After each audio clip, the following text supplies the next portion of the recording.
Bismillahirrahmanirrahim. Alhamdulillah. Wassalatu wassalamu ala Rasulillah. Wa ba'd. Урматтуу жамаат, урматтуу момун мусулман бир туугандар, бүгүнкү ошол чоң күнөөлөр тууралуу окуп жатканбыз, үйрөнүп жатканбыз. Мына ошол хадиске ылайык пайгамбарыбыз саллаллаху алейхи ва саллям ижтанибу саб'ал мубиқат, жети силерди жок кыла турган, балекетке жолуктура турган жети чоң күнөөдөн алыс болгула деп айткан. Бирок чоң күнөөлөр мына ошол хадистеги жети чоң күнөө менен эле чектелбейт. Чоң күнөөлөрдүн түрү, саны көп. Мына ошол хадиске ылайык, мына ошол хадисте айтылган жети чоң күнөөнү окуп үйрөнө турган болсок, пайгамбарыбыз саллаллаху алейхи ва саллям мына ошол хадисте мындай дейт: Ан Аби Хурайра радийаллаху анху анна Расулуллахи саллаллаху алейхи ва саллям кал: Ижтанибу саб'ал мубиқат.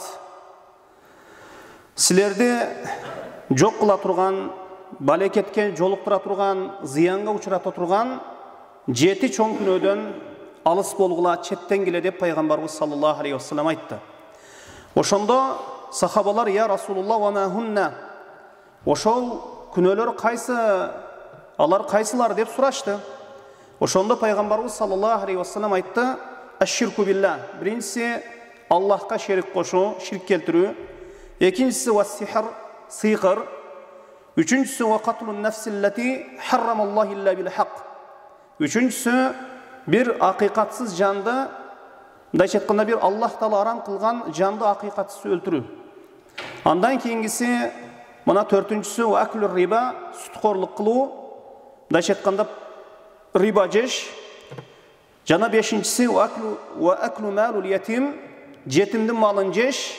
Мына алтынчысы ва тавалли яумаз захф, ошол согушта мусулмандар жамаатын таштап качуу. Жана жетинчиси ва кадфул мухсанатил гафилатил муъминат, жетинчи чоң күнөө таза пакиза аялдарга жала жабуу, мындайча айтканда зына кылгансың, мына ушундай бирөө менен ойноштук кылгансың деп мына ушундай жала жабуу, таза пакиза аялдарга. Мына ошол хадистеги эң биринчи мына чоң күнөө, мына аш-ширку билла, ширк. Мына ошол тууралуу бүгүн айтабыз. Эртең иншаллаху таала калган күнөөлөрдү окуп үйрөнөбүз. Хадисте келгендей, ширк эң чоң күнөө болуп саналат. Пайгамбарыбыз саллаллаху алейхи ва саллям бир жолу сахабаларына айтты: Ала унаббиукум би акбарил кабаир. Силерге күнөөлөрдүн эң чоңу тууралуу кабар берейинби деди эле. Сахабалар ооба дешти. Ошондо пайгамбарыбыз саллаллаху алейхи ва саллям: Аллах сени жараткан болсо, сен ага шерик келтирүүң, шерик кылууң деп айтты. Башка бир хадисте: О Аллахтын элчиси, күнөөлөрдүн эң чоңу, эң оору кайсы деп сурашты сахабалар. Ошондо пайгамбарыбыз саллаллаху алейхи ва саллям айтты: Аллах сени жараткан болсо, сен эми ага бир нерсени теңдеш кылууң деп пайгамбарыбыз саллаллаху алейхи ва саллям жооп берди. Аллах таала Куранда Бакара сүрөсүндө мындай дейт: Фала таджалу лиллахи андада. Силер эми билип туруп Аллах таалага бир нерселерди теңдеш кылбагыла дейт. Жана ширк бул кечирилис күнөө. Аллах таала башка бир аятта айтат: Инналлаха ла ягфиру ан юшрака бихи ва ягфиру ма дуна залика лиман яша. Чындыгында Аллах таала өзүнө шерик кылынуусун кечирбейт. Ширктен башка күнөөлөрдү каалаган пендеси үчүн кечирет, каалаган пендеси үчүн кечирбейт. Эми ширк бул адилетсиздик.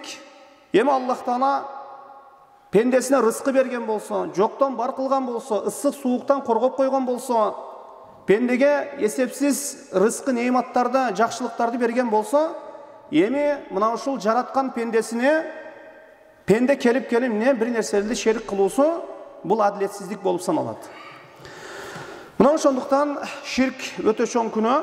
Бул Аллах таала пендеси ширк келтире турган болсо, ибадатта, сыйынганда, ибадат кылганда пенде шерик кошо турган болсо, Аллах таала ыраазы болбойт экен. Жана Аллах тааланы ачуусу келет экен. Аллах таала каттуу ачууланат качан пенде Аллахка шерик кошкон кезде.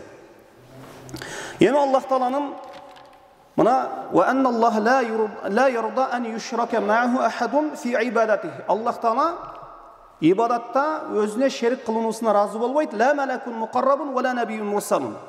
Ага жақын бір периштени дагы, ага жақын бір пайгамбарды дагы. Эми Аллах Таала өзүнүн рубубиятында, жаратууда, рызкы берүүдө, өлтүрүүдө, жана ибадатында, жана мына ушул асмай ва сифаттарында өзүнө шерик кылынуусун разы болбойт экен. Бир адамдар, пенделер бир пайгамбарды шерик кыла турган болсо, же бир периштени шерик кыла турган болсо, мына ушул нерсеге разы болбойт экен. Эми Аллах Таала ибадатта, же рубубиятында, асмай ва сифатында пайгамбарды жана периштелерди шерик кылынуусуна разы болбогондон кийин эми башкаларды айтпай эле койсок болот. Эми башкалар түшүнүктүү эле. Жана ошондой эле ширктин акыр акыбети жаман. Ширк амалдарды жок кылат. Мына Аллах Таала Кур'анда айтат: "Ва ла ашраку ла хабита анхум ма кану я'малун." Эгер алар ширк кошо турган болсо ибадатта, алардын амалдары күйүп кетет дейт. "Ва ла ин ашракта ла яхбатанна амалук." Эгер ширк келтирсең, Мухаммад саллаллаху алейхи ва саллям, амалдарың күйүп жок болуп кетет дейт. Мисал үчүн бир киши 80 жыл жашады дейли. 80 жылдын аралыгында ораза тутту, намаз окуду, ажыга барды, садакаларды берди, кала берсе мечит курду, жолдорду оңдоду. Бирок өмүрүнө, түгөсүнө, бүтүүсүнө аз калган убакытта Аллахка шерик кошуп койду. Бир сөзүндө же бир амалында ширк келтирди. Ошол инсандын ибадаттарынын баарысы күйүп жок болуп кетет. Мына ошондуктан ширкте өлүп кете турган болсо пенде эч качан амалдарынын, ибадаттарынын жакшылыгын акыретте көрбөйт.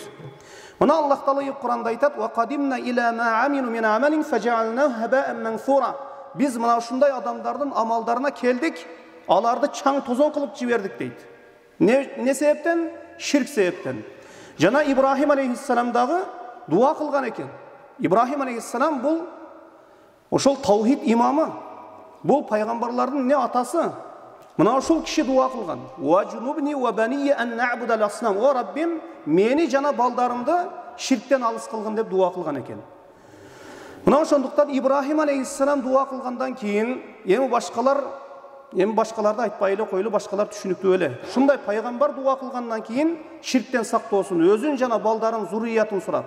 Мына ошондуктан мына ушул нерсеге көңүл буруубуз керек экен. Жана Аллах Таала башка бир аятта: "Ва аннал масажида лиллахи фала тад'у мa'аллахи ахада." Аллахтын мечиттеринде Аллах Тааладан башка эч кимди чакырбагыла дейт. Мына ушул 7 мүчө сажда бара турган орунда сажда кылган убакытта Аллах Тааладан башка эч кимди чакырбагыла дейт. Аллах Тааладан башкага эч кимге ибадаттарыңарды арнабагыла дейт. Мына ошондуктан мына ислам шариаты мына ушул хадистерге лайык эң чоң күнөө, эң баштапкы чоң күнөө бул ширк экен. Мына ушуну билип алдык. Иншаллах эртең калган кийинки күнөөнү окуп үйрөнөбүз. Ал не сыйкыр тууралуу. Аллаху алам, саллаллаху ала Мухаммадин ва алейхи ва сахбихи ва саллам.